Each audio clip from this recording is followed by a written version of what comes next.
Hello दोस्तों, नमस्कार दोस्तों, स्वागत है आप सभी का ऑनलाइन एडा स्टडी यूट्यूब चैनल पर। इस वीडियो में हम बात कर रहे हैं कई बड़ी और लेटेस्ट अपडेट के बारे में जो कि संबंधित है एलटी गेट शिक्षक भर्ती को लेकर। जी हां दोस्तों, उत्तर प्रदेश लोक सेवा आयोग के माध्यम से एलटी गेट शिक्षक भर्ती को लेकर कई बड़ी और लेटेस्ट अनाउंसमेंट आप सभी के लिए कर दी गई है। चाहे वो अगर बात की जाए आपकी परीक्षा के पैटर्न के बारे में हो या इसके अलावा आपकी नियमावली को लेकर, या अगर बात की जाए विज्ञापन के बारे में, पदों की संख्या, साथ ही साथ उसके एग्जाम के पैटर्न के बारे में और भी तमाम और बड़ी लेटेस्ट अपडेट इस वीडियो के माध्यम से हम डिटेल में कवर करेंगे। चैनल को सब्सक्राइब करके बेल आइकन को दबा लें और वीडियो को लाइक कर दें, जिससे कि आपको रियल ऑथेंटिक जानकारी ऑनलाइन एडा स्टडी यूट्यूब चैनल के माध्यम से मिलती रहे। सीधे शुरुआत करते हैं मुद्दे की और बड़ी अपडेट के साथ। एलटी गेट शिक्षक भर्ती को लेकर वैसे तो पिछले 6 सालों से हमें ये जानकारी मिल रही थी कि इसके अंदर बहुत सारे बदलाव होंगे, लेकिन 6 साल आते आते इसमें बहुत सारे बदलाव कर दिए गए हैं। जब पिछली बार ये परीक्षा हुई थी तब उस समय बदलाव जो था वो अलग पैटर्न था। उस समय पे आप सभी जानते हैं, पहली बार 2017 में जब एलटी गेट आई थी तो मेरिट के आधार पर चयन होता था। फिर बाद में कहीं ना कहीं बदलाव करते हुए नई सरकार के माध्यम से इसको यहाँ पे कहीं ना कहीं परीक्षा के आधार पर चयन करने का फैसला लिया गया। अब एक बार फिर से एलटी गेट शिक्षक भर्ती में एक बड़ा बदलाव है। अगर बात की जाए बदलाव को लेकर तो पहला बदलाव है प्री और मेंस को लेकर।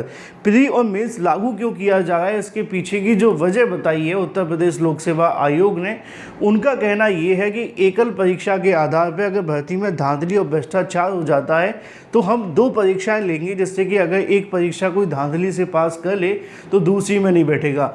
अब इनको कोई पूछने वाला होना चाहिए कि मेरा सवाल ये बनता है कि अगर आपके पास में पहली परीक्षा में आपको लग रहा है कि घोटाला हो सकता है तो दूसरी में नहीं होगा।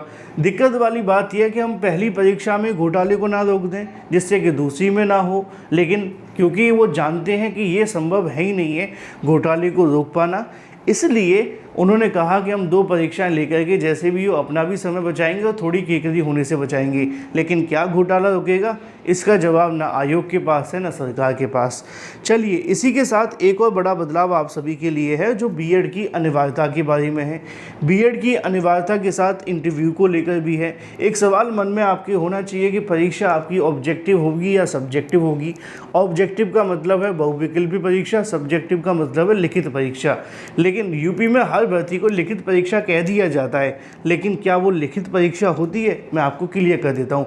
क्योंकि अभी हाल ही में बहुत सारे समाचार पत्रों में ऐसी जानकारी निकली थी कि आपका लिखित परीक्षा के आधार पर चयन होगा। पहले मैं आपको दिखाता हूँ और फिर समझाता हूँ। यहाँ पे आप सभी को देखने के लिए मिल जाएगा। अगर बात की जाए प्रवक्ता की तरह एलटी गेट में अब 2 चरणों में होगी परीक्षा। जैसे कि आपकी प्रवक्ता जीआईसी लेक्चरर की वैकेंसी होती है, उसमें आपका प्री होता है, फिर मेंस होता है, फिर उसके बाद में आपका प्रोसेस कंप्लीट हो जाता है। लिखा हुआ है प्रारंभिक व मुख्य परीक्षा के बाद घोषित किया जाएगा चयन परिणाम। राजकीय विद्यालयों में प्रवक्ता की तरह एलटी गेट शिक्षक भर्ती 2 चरणों की परीक्षा के माध्यम से होगी। प्रारंभिक व मुख्य परीक्षा के बाद अंतिम चयन परिणाम घोषित किया जाएगा। आयोग ने यह प्रस्ताव शासन को भेजा है। पहले प्रवक्ता पदों के लिए एक चरण में कहीं ना कहीं परीक्षा के माध्यम से भर्ती होती थी, लेकिन जब तक 2020 में पिछली भर्ती का विज्ञापन जारी किया तो उसमें प्रारंभिक और मुख्य परीक्षा को शामिल कर लिया गया। उसके बाद प्रवक्ता के पदों पर भर्ती के लिए कोई नया विज्ञापन जारी नहीं किया गया।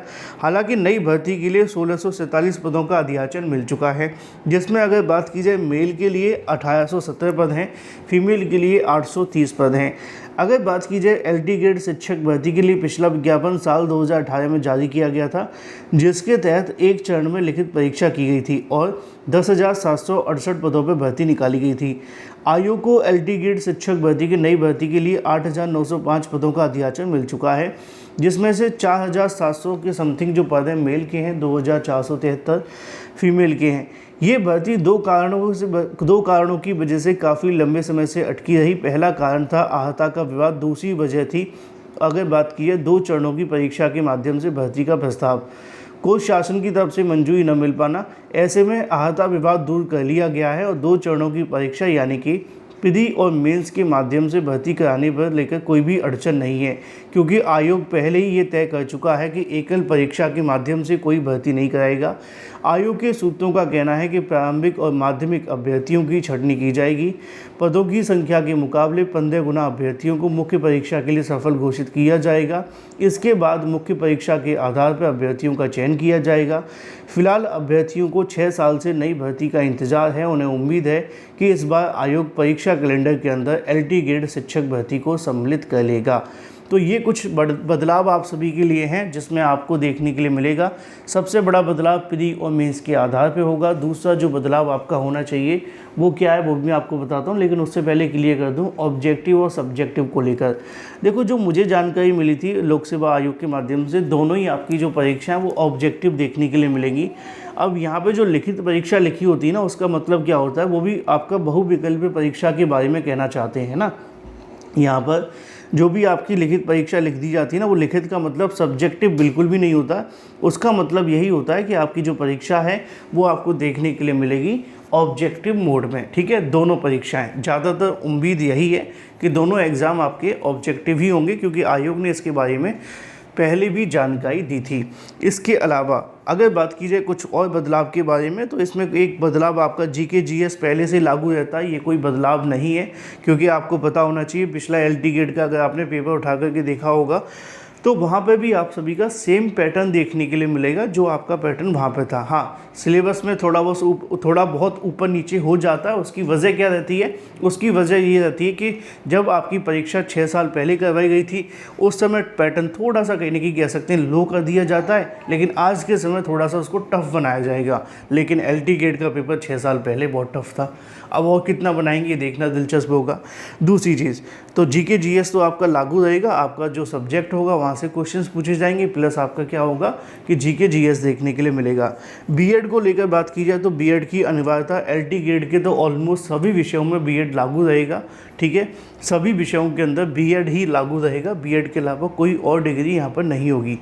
दूसरी चीज़ ये होगी कि बीएड आपको प्रवक्ता भर्ती के अंदर भी देखने के लिए मिल सकता है। उसकी वजह मैंने आपको बताई थी, क्योंकि प्रवक्ता भर्ती के अंदर जो बीएड करने वाले अभ्यर्थी होंगे वो यहाँ पे मान्य किए जा सकते हैं। इसको लेकर जानकारी बहुत पहले से आ रही है। अब इसमें लोक सेवा आयोग जब नई नियमावली जारी करेगा तो और जानकारी दे देगा, ठीक है। तो प्रवक्ता के अंदर बीएड लागू हुआ है, इसका मतलब ये है कि वो अभ्यर्थी आवेदन नहीं कर पाएंगे जिन्होंने बीएड नहीं कर रखा। तीसरी चीज़, आपको इंटरव्यू को लेकर बहुत सारे सवाल थे अभ्यर्थियों के माध्यम से कि क्या सर इसमें इंटरव्यू भी लागू किया जाएगा, तो मैं क्लियर कर देता हूँ कि इसमें इंटरव्यू नहीं होगा।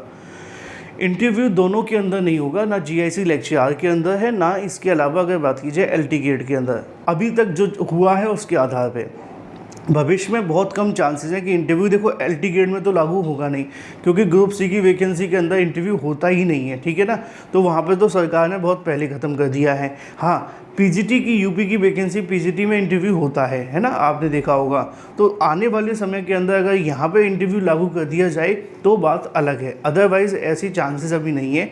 बाकी होने को तो बहुत सारे बदलाव है, सरकार चाहे जितने मर्जी कर दे, मुद्दे की बात है कि नौकरी देना महत्वपूर्ण है। 6-6 साल तक भर्तियाँ नहीं निकलती, बदलाव 6 बार कर देते हैं। तो फिलहाल बदलाव हो सकता है, ये कुछ चीज़ें हैं और मैंने आपको पूरे तरीके से क्लियर कर दी हैं। अब सवाल ये है कि विज्ञापन कब तक देखने के लिए मिलेगा। देखो अब सारी चीज़ें क्लियर हो चुकी हैं, योग्यता विवाद क्लियर हो गया, अध्याचन भेज चुके हैं। इसके अलावा जो भी प्रस्ताव शासन पे थे मंजूरी मिल चुकी है।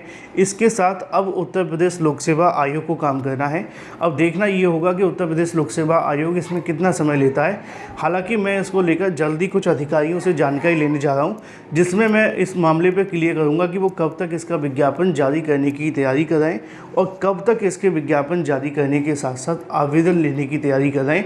रही बात एग्ज़ाम कैलेंडर को लेकर, उसमें एलटी गेट को लेकर क्या स्टेटस है, इन तमाम मामलों पर जल्दी उत्तर प्रदेश लोक सेवा आयोग से मैं जानकारी लूँगा। फिर उसके बारे में एक अलग से मैं आपके लिए वीडियो बना करके इस पर जानकारी दे दूँगा। फिलहाल इस वीडियो में इतना ही, मिलता हूँ अगली वीडियो में। Till then take it, tata bye bye. Thank you for watching this video.